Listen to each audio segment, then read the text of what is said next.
Muy bien, buenos días, buenas tardes también por estar aquí con nosotros en este nuevo webinar del Instituto de Prensa de la CIP.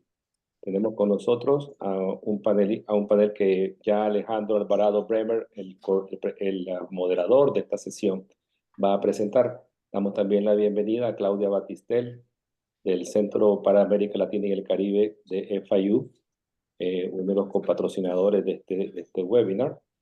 Bienvenidos a la profesora Raraz y a Luz Mary Reyes, que a ustedes la conocen, ha estado en varias oportunidades con nosotros. Este webinario quedará grabado y será compartido con ustedes por la tarde. Alejandro, adelante. Muy bien, pues muchísimas gracias por estar con nosotros. Gracias a la Sociedad Interamericana de Prensa, al Centro de Estudios Internacionales, Centro de Estudios Latinoamericanos y del Caribe, Kimberly Green, y al título sexto del Departamento de Educación de los Estados Unidos, que gracias a su apoyo eh, hacen posible estos seminarios de invierno, primavera-invierno, invierno-primavera, que tenemos todos los años. Hoy discutimos un tema fundamental para América Latina y para el mundo, por la posición geopolítica de Venezuela, sus relaciones que se han intensificado con Rusia, China e Irán, que están moviendo las relaciones internacionales del mundo, con una agravación de la crisis en términos sociales, políticos, económicos, humanitarios. Entonces, para discutir estos temas y la situación de Venezuela, tenemos a, perdón, a Luzmely Reyes, que es periodista venezolana de destacada trayectoria, cofundadora y directora de Efecto Cocuyo, una publicación que ya lleva muchos años dando guerra, diría yo, en Venezuela, informando a los venezolanos sobre lo que ocurre en su país, en la región y en el mundo. Hacen un trabajo fantástico. Ella es Knight Fellow del International Center for Journalists de la Universidad de Texas en Austin. Trabaja sobre temas de periodistas en el exilio. Y en el 2018 ganó el premio Gabo por su cobertura del éxodo venezolano. También nos acompaña Astrid Arrarás. Ella es doctora en ciencia política y en relaciones internacionales. Imparte cursos de grado y posgrado en la Universidad Internacional de la Florida sobre diversos temas como política comparada, violencia política, relaciones internacionales de América Latina, política de América del Sur y la democratización. Y precisamente iniciamos nuestra sesión pidiéndole a Astrid que nos haga un panorama general de la situación venezolana. Brevemente es pedirle un esfuerzo así, mayúsculo, en términos muy compactos. ¿Cuál es la situación de Venezuela hoy en día y sobre todo en el marco de una nueva administración en el gobierno de Estados Unidos? Muchísimas gracias por esta invitación. Es un placer estar aquí con ustedes. Agradezco a la Inter-American Press Association, a Kimberly Green Latin American Caribbean Center y a Lee Kaplan School of Journalism and Media. Para mí es un placer estar con una distinguida periodista de quien espero aprender mucho en el día de hoy. Brevemente, en el 2025, ¿cuál es la situación política? Tenemos un nuevo mandato de Nicolás Maduro como resultado de unas elecciones fraudulentas. El candidato de la oposición, Edmundo González, fue el que ganó las elecciones, como fue demostrado por unas copias de las actas de votación presentadas por la oposición, pero Nicolás Maduro nunca presentó la evidencia de que él ganó las elecciones y la ausencia de evidencia es la evidencia de fraude, la falta de legitimidad y la confirmación de la existencia de un régimen autoritario, de una dictadura. Y una dictadura que se apoya en las Fuerzas Armadas y los aparatos de represión para mantenerse en el poder. Edmundo González, como ganador de las elecciones presidenciales de julio 2024, tiene como reto buscar obtener apoyo internacional para ser reconocido como presidente legítimo de Venezuela. y para lograr un cambio político, una transición idealmente a la democracia en Venezuela. Eso sería, pero también tenemos que hay un cambio de administración en los Estados Unidos con el presidente Trump, un nuevo secretario de Estado que es Marco Rubio, y estas dos personas tienen una agenda política de la que vamos a hablar más adelante y que va a tener un impacto en la situación venezolana. También vemos cómo a nivel internacional se están posicionando distintos actores a favor de cuál de estos presidentes, ya sea Edmundo González o Maduro. Y vemos cómo hay matices en el apoyo a ambos, a Maduro y a González. Y podemos hablar de eso más adelante, pero como tengo 5 minutos, solamente le puedo dar unas pinceladas. En la situación económica vemos que Venezuela ha sufrido una década terrible de recesión, contracción de la economía, un estancamiento productivo, un Estado incapaz de ofrecer servicios básicos a la población, una hiperinflación. Recientemente han habido varias cifras que indican que hubo un mejoramiento económico, sobre todo en el Producto Interno Bruto. Y entonces estas cifras, como la evidencia de Venezuela es tan difícil de conseguir, pues estas cifras varían. La CEPAL dijo que había un crecimiento del 6.2, otras organizaciones como el Observatorio Venezolano de Finanzas dice que fue 3.9, pero la pregunta es, ¿por qué en medio de todos estos indicadores tan negativos vemos que hay un repunte en la economía de Venezuela? Y esto se explica porque la administración Biden le otorgó unas licencias a algunas compañías petroleras, como la Chevron, por ejemplo, para que produzca petróleo en Venezuela y lo exporte. Y gracias a estas licencias, la producción y exportación de petróleo ha aumentado el ingreso de divisas, y esto ha beneficiado a nivel macro la economía. Esto no quiere decir que esto ha beneficiado la situación social del pueblo venezolano, de la mayoría del pueblo venezolano. Según algunas estadísticas, los niveles de pobreza alcanzaron más del 80% de la población y la pobreza extrema ha llegado al 70%. Ha habido una inmigración masiva, más de 7 millones de venezolanos han salido de Venezuela, han emigrado a otros países y por eso estamos en una situación económico-social muy compleja. Muy bien. ¿Algo que quieras agregar, Luz? ¿Tú cómo ves la situación venezolana en este momento, en términos sociales sobre todo? Buenos días, excelente la introducción que hace Astrid porque creo que da todo el contexto. Yo simple y llanamente, como periodista que soy, vamos a ponerle las historias, ¿no? Fíjense, ¿qué es lo que nosotros estamos viendo en Venezuela? Aparte de todo este cuadro sociopolítico, nosotros decimos que desde los medios de comunicación y el ecosistema de medios independientes, hemos caracterizado a algunas personas como que vivimos una emergencia mediática compleja. ¿Por qué decimos esto? Porque esa emergencia humanitaria compleja que ha sido ya caracterizada, estudiada y que ha hecho que haya programas de atención en Venezuela, desde la propia ONU hasta otras organizaciones con una mirada humanitaria, también ha impactado al sistema de medios. Y esto, ¿cómo lo vemos? Uno, por la persecución que hay, la censura, el hecho de que no se discuten los temas fuertes en el espacio radioeléctrico, y evidentemente uno de los temas que no se discute y que no se le ha puesto nombre y apellido es qué tipo de gobierno tiene Nicolás Maduro. Sin embargo, lo que es muy evidente hacia afuera con los periodistas o los grupos que están en el terreno es muy riesgoso llegar a una definición de que, bueno, es una dictadura, violentó toda el proceso electoral del 28, pero además es un régimen que yo creo que a medida que el tiempo pasa, voy a hacer aquí un paralelismo entre algo que hacemos en periodismo de investigación, que es que tiempo que pasa, verdad que huye.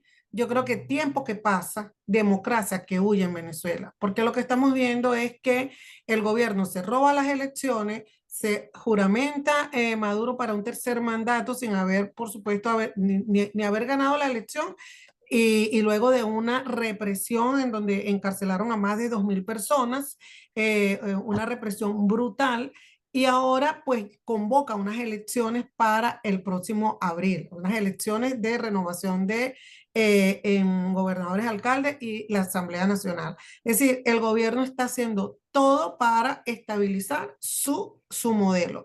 Y eso es lo que seguramente hace que hayan estas dudas en sectores de la comunidad internacional. Hemos visto lo que ha pasado en la OEA, en donde no se han podido poner de acuerdo mayoritariamente sobre la caracterización del régimen venezolano, pero también vemos como en el caso de Colombia, que tiene que ser el presidente Petro mucho equilibrismo, porque tiene esta frontera con Venezuela, porque tiene intereses comunes con Venezuela, pues trata de hacer un equilibrismo entre que no reconoce a Maduro como presidente, pero tiene que hablar con Maduro porque es quien maneja el poder en Venezuela.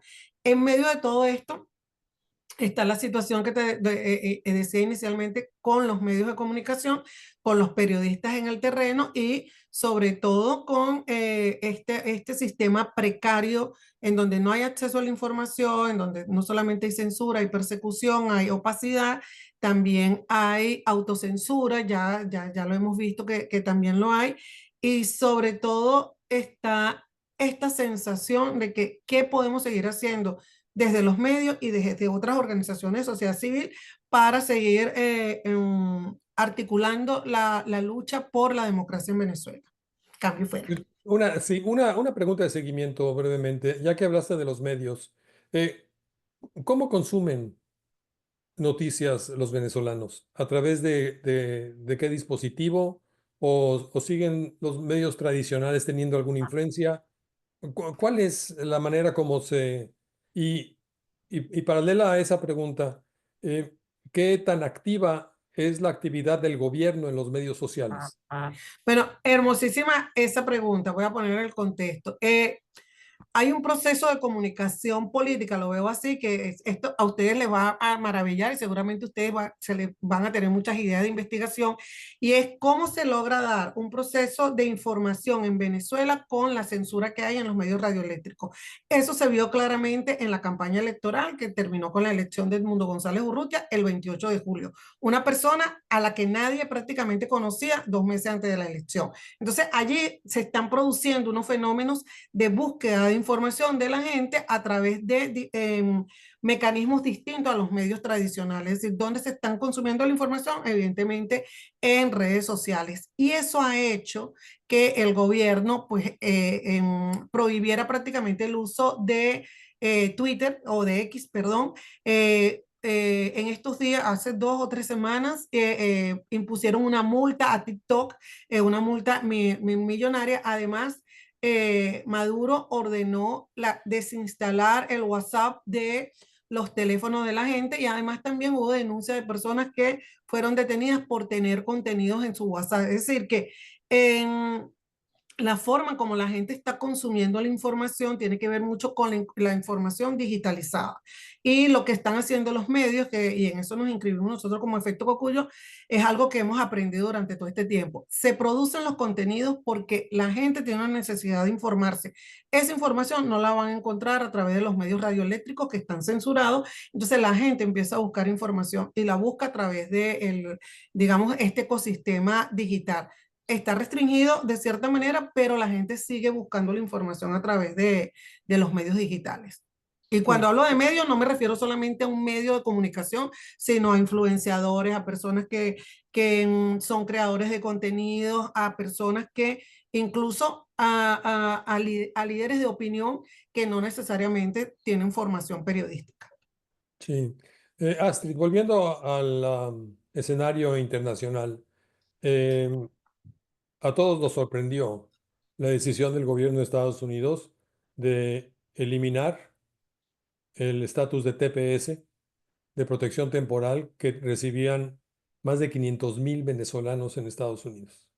Esto cayó como balde de agua fría no solo sobre esta comunidad, sino también sobre todos los venezolanos, ciudadanos que apoyaron a Donald Trump en el proceso electoral y que en su momento Donald Trump hizo manifiesta su simpatía con los venezolanos y sobre todo el apoyo que recibió de los hispanos. No hay que olvidar que obviamente los venezolanos son eh, tan hispanos como cualquier otro y son dentro de este grupo que en su discurso de toma de posesión el presidente Trump agradeció enfáticamente, sí, el apoyo que recibió de los afroamericanos, pero particularmente de los hispanos. Sin embargo, viene esta decisión de suspender esta protección temporal. Y bueno, tú vives en el Doral o en Weston, en una de las zonas de mayor, para que la gente tenga una idea, el Doral, hay tantos venezolanos en Miami que el Doral ha tenido ya presidentes municipales venezolanos. Y es Dolarzuela, no es el Doral, y es Westonzuela, por la cantidad de venezolanos que hay acá y que hacen una contribución enorme en la economía del sur de la Florida. Entonces, ¿cómo ves esta situación, Astrid? Ya, muchísimas gracias por la pregunta. Y sí, como dices, efectivamente yo vivo en Doral, rodeada de venezolanos a quienes quiero y estimo, son mis vecinos, son mis amigos. Entonces, vivo muy de cerca sus preocupaciones por la situación que están viviendo ellos y sus familiares y sus amigos. Pero a mí no me tomó tan en sorpresa esta decisión del Homeland Security, porque esto encaja perfectamente en todo lo que es la política migratoria de los Estados Unidos y sobre todo de Donald Trump. Para él, una de las prioridades de su administración es el tema de la migración. Donald Trump tiene una misión y tiene un programa que es que quiere reducir la migración. En estos momentos él no lo ve como que tiene ningún compromiso con ninguna comunidad política. Donald Trump lo ve como, bueno, yo tengo que reducir la migración. ¿Y cómo lo voy a hacer? Bueno, lo voy a hacer de esta manera, y una de ellas era eliminando la protección que se le otorgó a los venezolanos. No me sorprendería que esto no para con los venezolanos. No me sorprendería que el próximo grupo serían los haitianos y después serían los salvadoreños, porque esto todo responde a su política de inmigración. Posiblemente esto fue muy sorpresivo para aquellos venezolanos que votaron por Donald Trump y tenían grandes esperanzas de que ellos iban a seguir siendo protegidos por esta administración. Pero lamentablemente ahora van a tener que lidiar con esta nueva realidad. Quiero decirles que ayer Edmundo González estuvo en Washington reuniéndose con distintas personas del gobierno, de la administración de Donald Trump. Él, en una entrevista que otorgó, Edmundo González habló de su preocupación por la situación de los venezolanos que están en los Estados Unidos. Y lo que él sugirió es que, y le pidió a la administración de Donald Trump, que no negociara la deportación directamente con el gobierno de Maduro, porque Maduro lo iba a usar como ventaja política, lo iba a usar como yo soy el presidente legítimo de los Estados Unidos y están negociando directamente conmigo. Entonces yo creo que Edmundo González recomendó que los Estados Unidos ayuden a buscar una estrategia de que Maduro no siga en el poder, porque en realidad el problema de fondo es que estos venezolanos se han ido porque huyen de la situación terrible que viven en Venezuela, que vivían en Venezuela. Entonces el problema de fondo, según González, es el régimen de Nicolás Maduro. Y hacer todo lo posible para que ese régimen llegue a un fin. Y también González propuso que se buscara un tercer país para que estos venezolanos, en el caso que fueran deportados, no vayan directamente a Venezuela, sino que hayan sido enviados a un tercer país. Todo esto lo que trae a colación es ¿Cuál es el futuro de los venezolanos que se han beneficiado del TPS? ¿Qué posición de negociación tiene Edmundo González? ¿Y qué poder de negociación tiene Maduro? ¿Y cuál va a ser la posición de los Estados Unidos? Pero no estamos hablando de un pequeño problema. Estamos hablando de un problema humanitario que tiene más de 500,000 caras. Entonces, es decir, es una ciudad completa que tendrías que tú trasladar de Estados Unidos hacia otro, para cualquier país, sea El Salvador, sea Colombia, sea México. 500,000 personas son mucha gente. Es decir, es un elemento que afecta o impacta la economía y toda la administración pública de cualquier país. Entonces, además de que los congresistas del sur de la Florida son republicanos. Sí, y ellos se han beneficiado del apoyo latino en cierta medida gracias a las políticas que se han seguido con respecto a Cuba, con respecto a Venezuela. Y entonces esto cambia el escenario político de las elecciones intermedias. Yo no Sí. sé, y si se va a hacer una negociación, y aquí se plantea el problema, ¿con quién?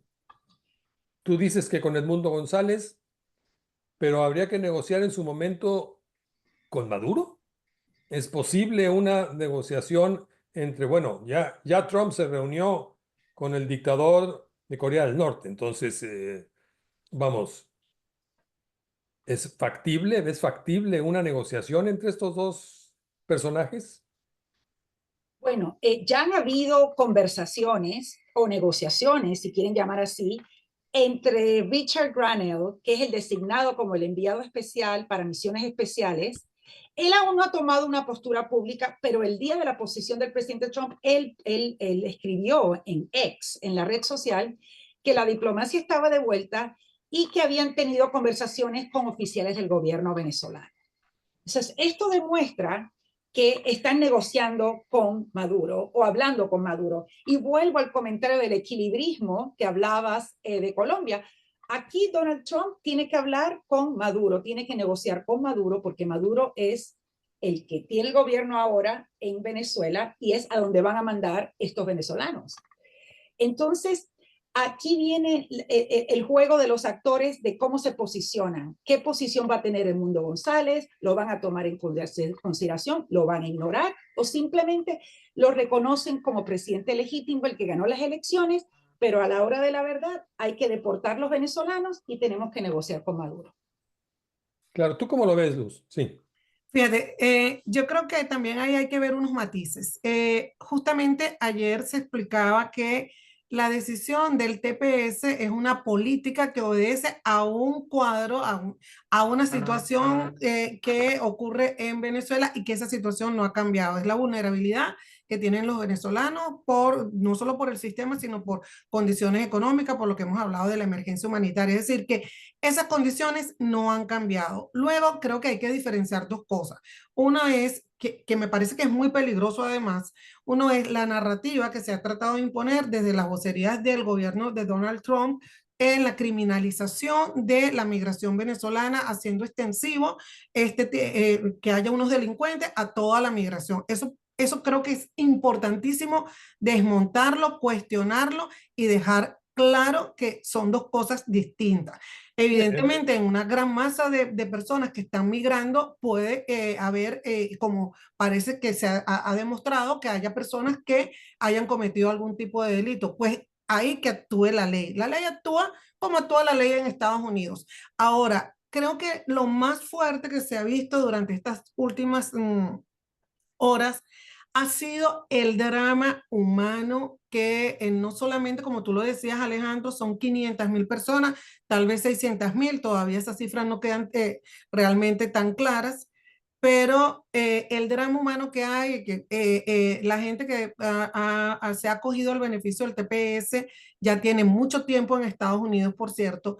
Sus hijos tienen hijos que han nacido en Estados Unidos y tienen nacionalidad en Estados Unidos, tienen familiares que son ciudadanos en Estados Unidos. Es decir, que lo que se está planteando allí es un drama humanitario de separación incluso de familias si se llegase a ejecutar digamos, la amenaza de una deportación sobre las personas que tienen TPS o el cese de este beneficio en estas personas. Entonces, allí yo creo que las autoridades de Estados Unidos van a terminar viendo un poco más qué es lo que está ocurriendo y tal vez la secretaria de Homeland Security dijo que van a revisar para mejorar las formas de aplicabilidad del TPS, pero lo que tienen realmente es un drama humanitario y ese drama nos va a impactar a todos. ¿Y por qué digo que nos va a impactar a todos?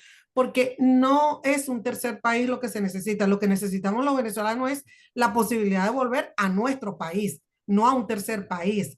Y lo otro es que todos sabemos, todo el que ha migrado, todo el que ha migrado forzosamente, sabe no solamente el esfuerzo económico que hay que hacer, sino el esfuerzo de adaptarse a una comunidad, bueno, en una comunidad en la que a lo mejor te toca vivir un tiempo mucho más prolongado de lo que creías. Entonces, eso es un tema muy duro, muy fuerte. Allí creo que una de las opciones que tiene Edmundo González Urrutia es justamente incidir, porque él tiene la llegada directa con los congresistas, tiene la llegada directa con el gobierno de Donald Trump, de incidir la toma, en esas tomas de decisiones. Y sobre la negociación, evidentemente, el gobierno de Biden tuvo una negociación bilateral con el gobierno de Maduro. Ellos incumplieron los acuerdos que hicieron posible la elección.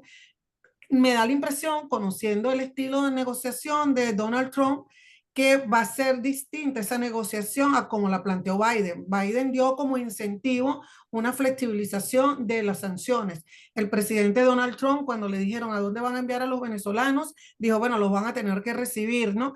Porque si no, los vamos a castigar un poco más. Es decir, que el incentivo que estoy notando de parte del gobierno de Donald Trump no es la flexibilización de las sanciones, todo lo contrario. Es decir, estamos parados acá y voy a negociar contigo, pero no te voy a dar de incentivo, no te voy a facilitar las cosas.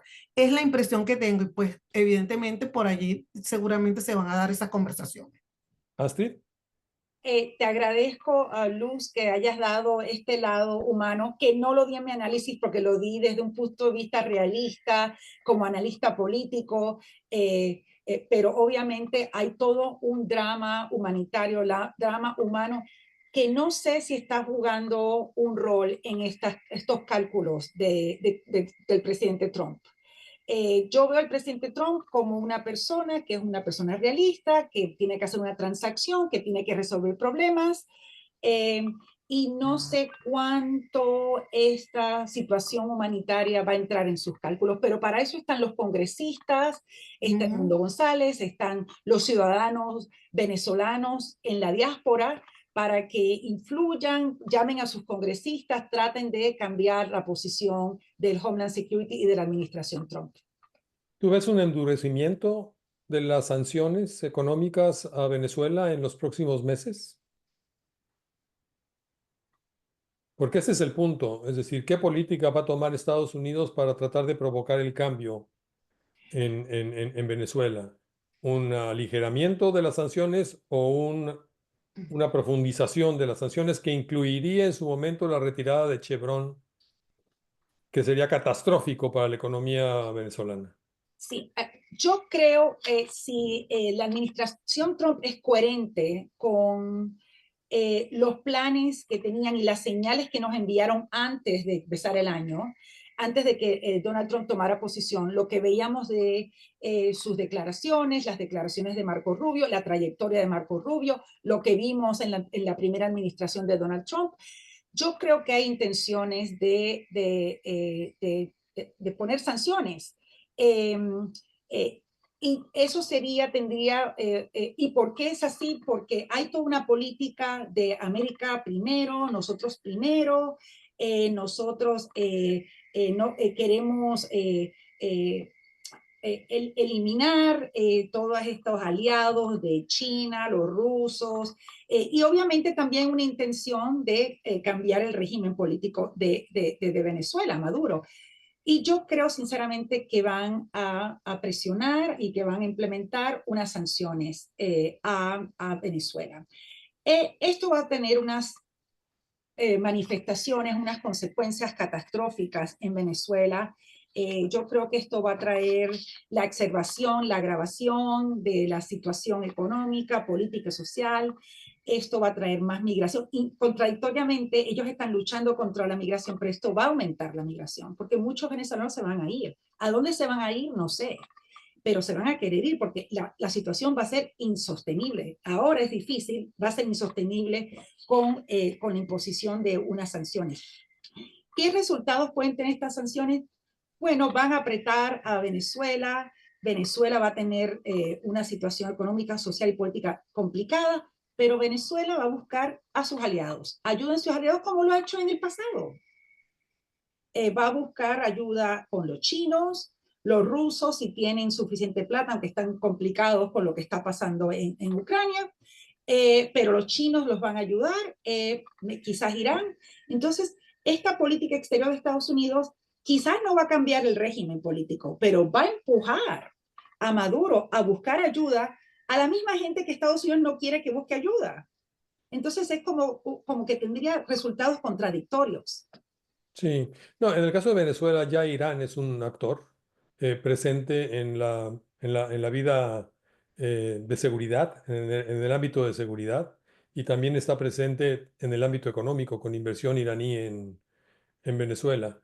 Y lo mismo no se diga de la inversión china, que está presente en toda América Latina y que ya es un factor de preocupación para Estados Unidos tardíamente, creo yo, pero los chinos llevan una ventaja enorme en términos de inversión en Centroamérica, en toda América Latina en general, en México. Los chinos han avanzado muchísimo en sus estrategias de inversión. Pero, Luz, ¿cómo ven los venezolanos las sanciones económicas? Porque aquí la percepción de los venezolanos de acá es que vayan los Marines y derroquen al régimen, pero en el caso de la población venezolana, ¿cómo perciben las sanciones económicas?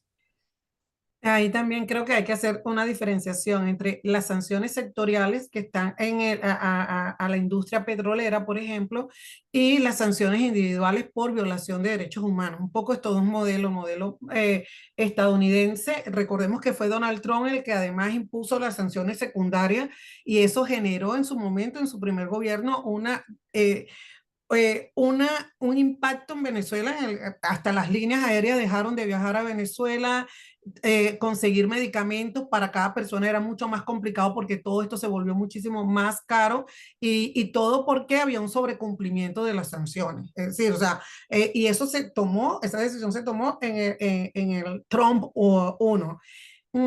¿Cómo ven los venezolanos las sanciones individuales? Por lo que uno ha recogido en encuestas, los venezolanos que están muy claros que las sanciones son producto de el sistema autoritario del gobierno de Nicolás Maduro.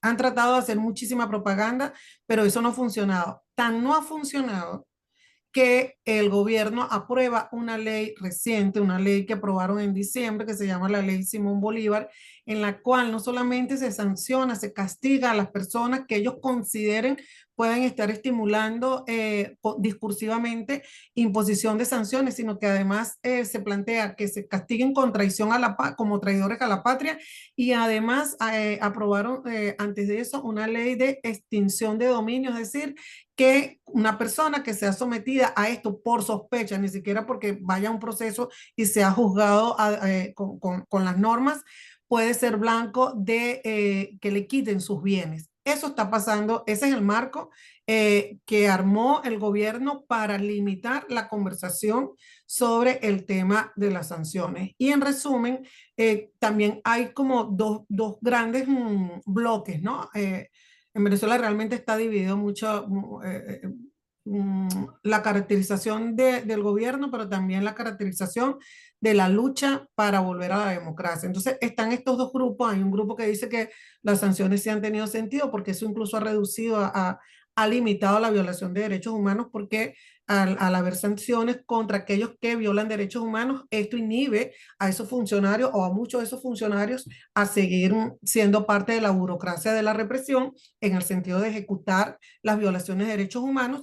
Y por el otro lado, pues hay quienes advierten del impacto que tienen en la población en general las sanciones sectoriales, porque como bien lo ha dicho Astrid, lo ha descrito muy bien en todo este entorno socioeconómico, pues vemos cómo eso tiene impacto en la vida cotidiana. En esas dos, digamos, variables se está moviendo la gente. Ahora, había enviado, Horacio me preguntaba sobre algo que envié, lo puedo compartir en la próxima intervención para explicar un poco cómo estamos viendo la situación ahorita en el país, más allá del tema de las sanciones. Yo tengo una pregunta de seguimiento contigo.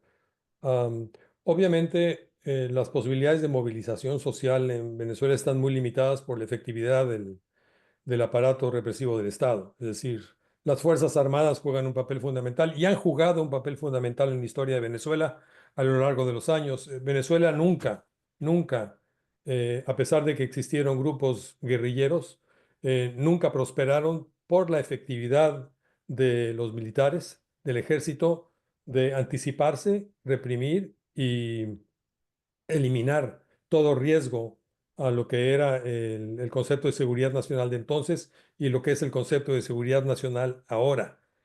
¿Hay algunos síntomas de que los venezolanos estén optando por la vía violenta para cambiar el régimen en Venezuela?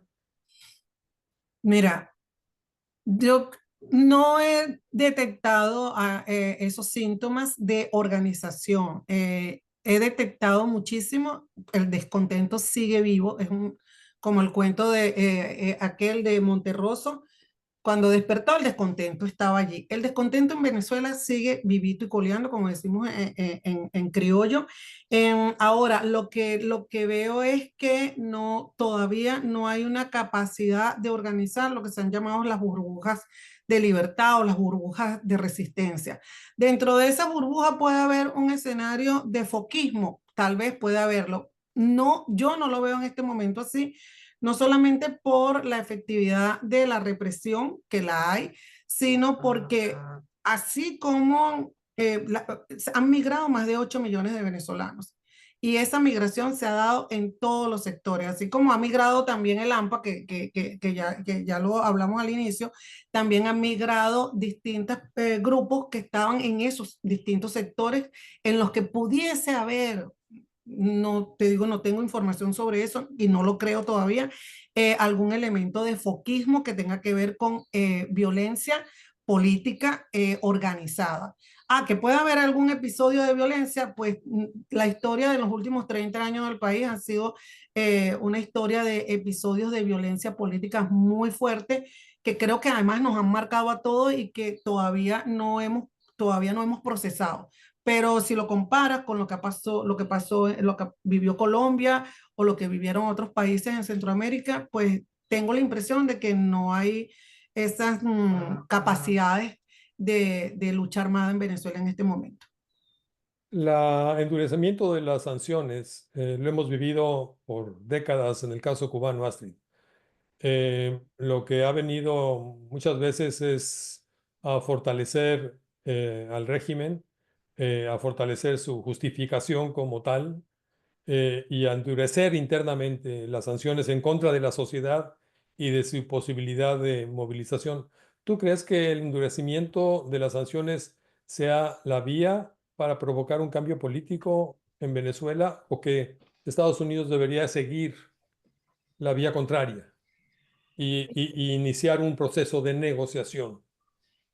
Esa es una pregunta fascinante y ojalá yo tuviera una bola de cristal y pudiera decir cuál es la mejor solución, Pero ciertamente estoy de acuerdo contigo, las sanciones se han impuesto en Cuba y no ha habido un cambio de régimen político. Y las pueden volver a imponer y no sé si va a haber un cambio de régimen político. Y en el caso de Venezuela, veo que si vuelven a aplicar las sanciones, no creo, eso no va a garantizar un cambio político. Va a presionar el gobierno de Maduro, le va a hacer la vida más difícil. Pero estos gobiernos, tanto el de Cuba como con Díaz-Canel, ahora con Maduro, van a buscar la manera de sobrevivir, van a buscar aliados a los que les van a ofrecer algo que ellos necesitan, van a hacer un intercambio y de esa manera sobreviven estos regímenes autoritarios. Entonces, no creo que las sanciones sean la única manera o la única solución para cambiar un gobierno. Creo que debe haber idealmente una división dentro del régimen autoritario, ya sean de los parte de los militares o de los políticos. Eso es muy difícil, porque en el caso de Venezuela, yo estoy segura que hay disidentes militares. Hay más de 150 militares presos. Creo que son más. Pero quiénes son, cuáles son los rangos, no sabemos. Seguramente hubo una división, pero ¿qué es la reacción de la dictadura, del régimen autoritario? Eliminarlos, censurarlos, eliminarlos, llevarlos a la prisión, desaparecerlos. Entonces, cuando no hay espacios dentro de un gobierno incumbente, y las sanciones no están funcionando y una revolución no es como una opción en estos momentos. Una intervención militar de los Estados Unidos, no creo que eso va a suceder tampoco. Quizás una manera es la vía diplomática. ¿Por qué no? Puede ser. Pero la situación regional es terrible. Es decir, la perturbación que está provocando la migración venezolana en Colombia, en Ecuador, en todos los países vecinos, inclusive Brasil, vamos, le está agregando presión social a estos regímenes, y va a llegar un punto en el que van a protestar por la situación y se puede generar una situación de conflicto entre los países de la región con Venezuela. ¿Ustedes ven ese escenario posible? Luz, ¿tú lo ves factible? Mira, voy a decir algo que generalmente cuesta irse lo que no se hizo, no se hizo.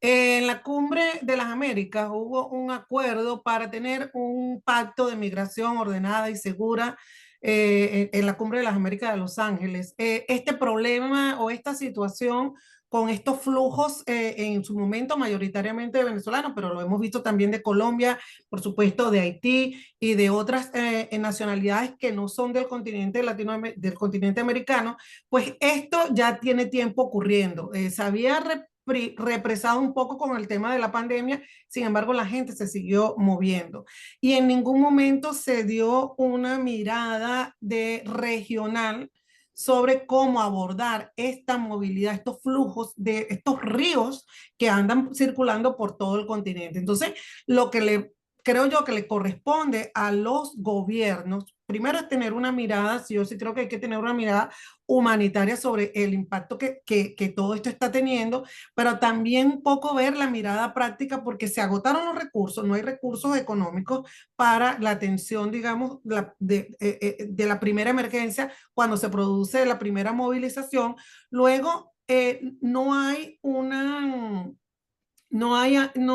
línea coherente entre todos los países de acogida de cómo facilitar la integración de las personas migrantes que están yendo a esos países. Entonces, unos son más flexibles que otros. Caso interesantísimo, el caso de Brasil, que tiene una legislación que permite la regularización de las personas migrantes de la manera más sencilla que posible, con pocos pocas exigencias en términos burocráticos, y luego tienes, por ejemplo, lo que pasó en Panamá, que aunque el presidente ha dicho que hay que tener una visión también humanitaria con esto, bueno, Panamá fue de los primeros que impuso una visa a los venezolanos y punto, o sea, ya. Y luego tienes todo el Centroamérica y ahora tienes, evidentemente, México se convirtió en un país de espera. y allí vemos cómo al eliminarse la aplicación, la CPB-1, para hacer las solicitudes ordenadas para pedir asilo, pues entonces todas estas personas están esperando en México. Es decir, que cada país y cada zona fronteriza de Sudamérica hacia Norteamérica se ha convertido, sí, en una situación de riesgo, de exigencia y retadora. Los países no han logrado ponerse de acuerdo sobre cuál es la mejor forma de atender esta situación. No sé si en medio de la situación caótica o de la crisis que se produce, pues tengan la oportunidad de poder articular estas medidas. ¿Por qué no compartimos el cuadro Ujú. que preparaste? Si lo podemos compartir, Horacio, para que lo comente Luz, porque estamos llegando al 10 para la 1 y creo que es importante tener una idea más clara con escenarios. Sí, bueno, y A después le ver. doy la palabra a Astrid porque ella es experta en esto. Yo solamente soy una investigando. Hicimos entrevistas a personas que están trabajando con el tema de los escenarios en Venezuela. Esto es de un grupo que se llama Ideas por la Democracia. Entonces, ya en diciembre ellos manejaban más o menos estos escenarios, que era el escenario de la Revolución Reload, el escenario con el Mazo, un poco tienen nombres criollos, pues el de la huida perpetua, el de las fuerzas igualadas, volver al futuro y la transición democrática. Si vemos, pues son 1, 2, 3, 4, 5, 6 escenarios, 5 de estos tienen que ver con el seguimiento, el mantenimiento del chavismo en el poder. El escenario de la transición democrática se va alejando, yo creo que se está alejando en este momento y creo que en el escenario en el que nos estamos moviendo es este escenario de huida perpetua, que es una continuidad del chavismo con un chavismo delegitimado, pero una oposición dividida. ¿Y por qué digo huida perpetua? Y me sumo a los que dicen huida perpetua, porque recientemente el gobierno llama a unas elecciones que van a ocurrir en abril, violentando toda la normativa electoral y sin dar respuesta a lo que ocurrió el 28, al robo, al fraude del 28 de julio. Y esto ha hecho que la discusión entre factores políticos en Venezuela sea si se participa o no se participa en la elección. Entonces ya sabemos que hay una oposición que está dividida y yo creo que no hay respuesta todavía en cuanto a cuál es la estrategia que se puede seguir allí. Luego, el chavismo, hay que entenderlo, va a seguir haciendo uso de la represión. Quien no lo haya entendido hasta este momento, pues bueno, no sé, habrá que echarle goticas en los ojos para que los abran definitivamente, Unas porque buenas eso le ha gracias. funcionado. Eso ha funcionado y ahora, donde se ha un poquito visto reducido en que hay un proceso abierto de investigación en la Corte Penal Internacional, por ejemplo, entonces eso inhibe que ciertos funcionarios sigan practicando estas violaciones de derechos humanos, pero hay una burocracia de violación de derechos humanos en Venezuela y ellos están dispuestos a seguir haciéndolo porque ya cruzaron demasiadas líneas rojas. Devolverse les va a costar muchísimo a ese grupo, a los demás no. O sea, entonces yo sí creo que donde hay que hacer incidencia también es en aquellos grupos que sostienen a los que están arriba, que colaboran con la represión o colaboran con la violación de los derechos humanos, pero que no tienen un interés en permanecer en el poder, que es muy distinto. O sea, tienen otro tipo de intereses. Y yo creo que hacia allí hay que también empezar a mirar. Cambio y fuera. Rápidamente, como para dar paso a Ingrid, hubo un cambio en el gobierno recientemente en donde Diosdado Cabello, que es un personaje muy interesante y que era parte del Congreso y ahora es parte de la administración, ¿esto tiene algún significado? ¿Soy yo o Luz No, May? para Luz, para Ah, Luz. Luz, dale, Luz. No, evidentemente el nombramiento de Diosdado Cabello como ministro de Relaciones Interiores, que es el que maneja todo el tema de la represión, se vio como un triunfo del ala radical del chavismo, De endurecimiento. porque Diosdado es un hombre que no le gusta negociar, o sea, él es una persona súper dura, él negocia, pero no negocia en los términos que nosotros quieran negociar. Ahora, Lo que sí creo que es importante, porque tiene toda esta aura de hombre superpoderoso, es que él también a su vez era el jefe del sistema de organización del Partido Socialista Unido de Venezuela y fracasó en esa organización para llevar a la gente a votar por ellos. Entonces, él fracasó como organizador del sistema político de movilización de los votos, pero en lo que no fracasó es en su mirada muy radical, muy extrema y muy violenta sobre qué es lo que puede funcionar en el ejercicio de esa violencia para mantener reprimido y controlado a los sectores que se pueden oponer al gobierno de Venezuela. Claro, es interesante por el hecho de que es un endurecimiento del régimen. Es decir, el mensaje que se da con el nombramiento de Diosdado Cabello representa el endurecimiento del régimen frente al entorno internacional y frente a la situación interna que están experimentando. Ingrid, perdón, Astrid. No, yo respondo por Ingrid muchas veces, no te preocupes. Sí, volviendo a tu cuadrito, me parece fantástico, hasta le tomo una foto, comparto la idea contigo. Creo que en estos momentos ese es el panorama. Y bueno, es la represión de un gobierno que no tiene legitimidad y que busca la legitimidad usando la fuerza. Entonces creo que es una realidad, me parece un cuadrito lindísimo. Y quiero añadir un poquito más a lo de Diosdado Cabello, que era una de las preguntas que Alejandro nos había hecho anteriormente, que está conectada con Diosdado, es qué vínculo tienen con los narcotraficantes. Y Diosdado Cabello, como ministro, como bien dijo Luz Meli, de Relaciones Interiores, Justicia y Paz, es la mano derecha de Maduro. Él es la persona encargada de los servicios de inteligencia, los servicios de represión, en un estado muy fuerte.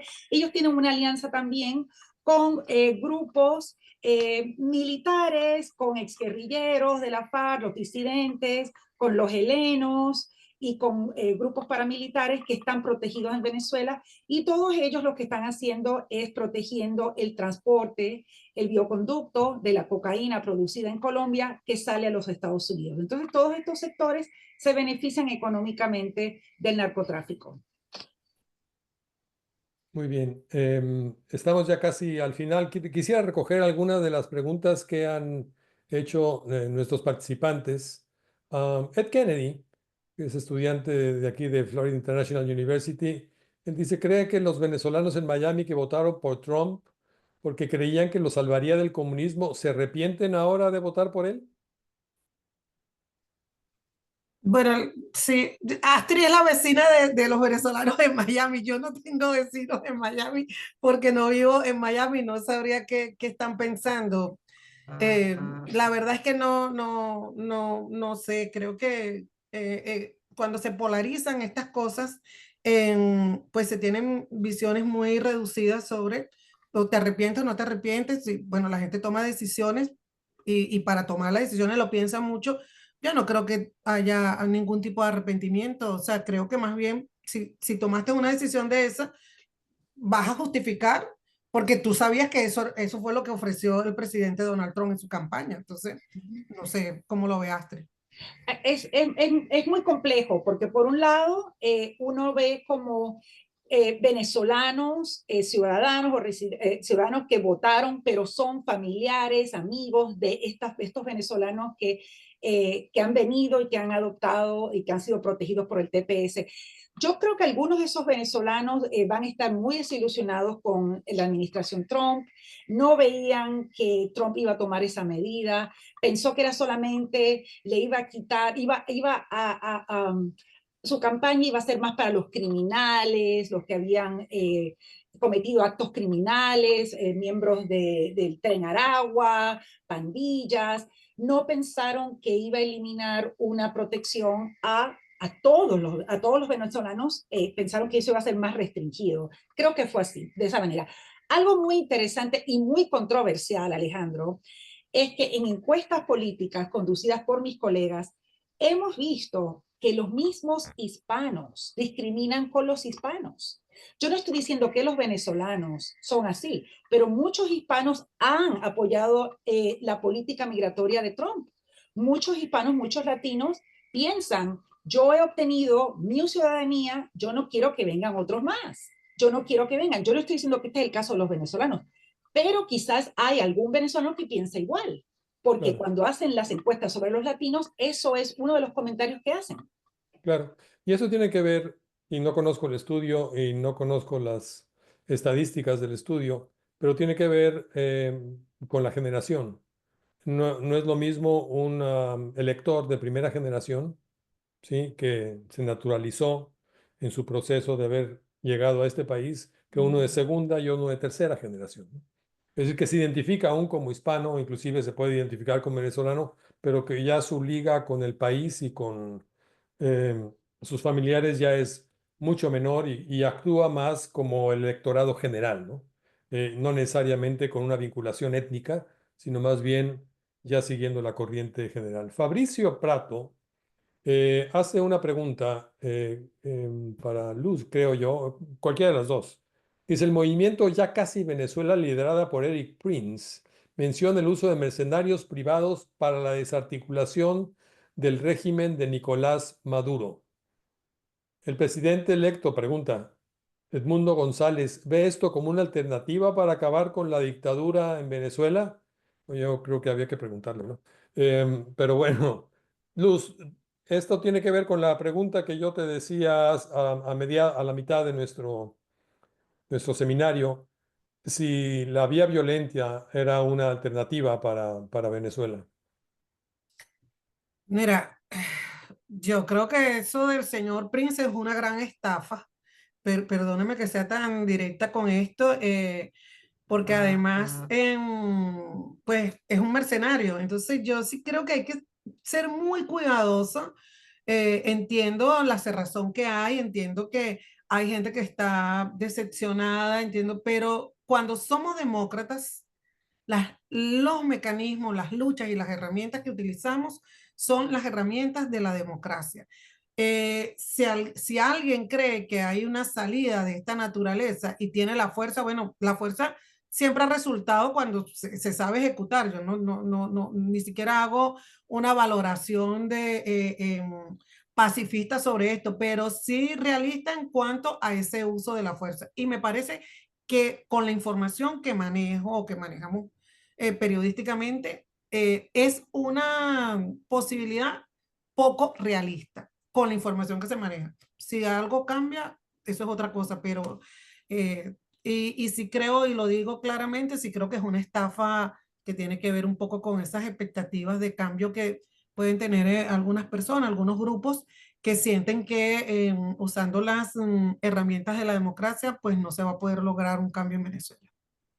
En un seminario que se llevó a cabo el año pasado, coordinado por el Centro Jeff Gordon de la Universidad Internacional de la Florida, el profesor Gustavo Escobar pintó un escenario catastrófico para Venezuela. Brevemente, y para terminar, no tenemos tiempo para recoger más preguntas de nuestra audiencia. Si ustedes ven un escenario catastrófico en Venezuela, ¿y cuáles serían los rasgos de ese escenario? Simplemente para terminar. Luz, No ¿quieres? sé, yo voy a seguir con la idea anterior. Yo no veo ese escenario catastrófico en Venezuela y te voy a decir por qué no lo veo. Porque nosotros tenemos 26 años, 27 años luchando por la democracia, con todo el desmontaje que ha habido, con todas las persecuciones que ha habido, con toda la represión que ha habido, sigue habiendo grupos que siguen organizados, siguen haciendo, siguen luchando. Hay un proceso, sí, creo yo, fue como un shock que se vive en Venezuela.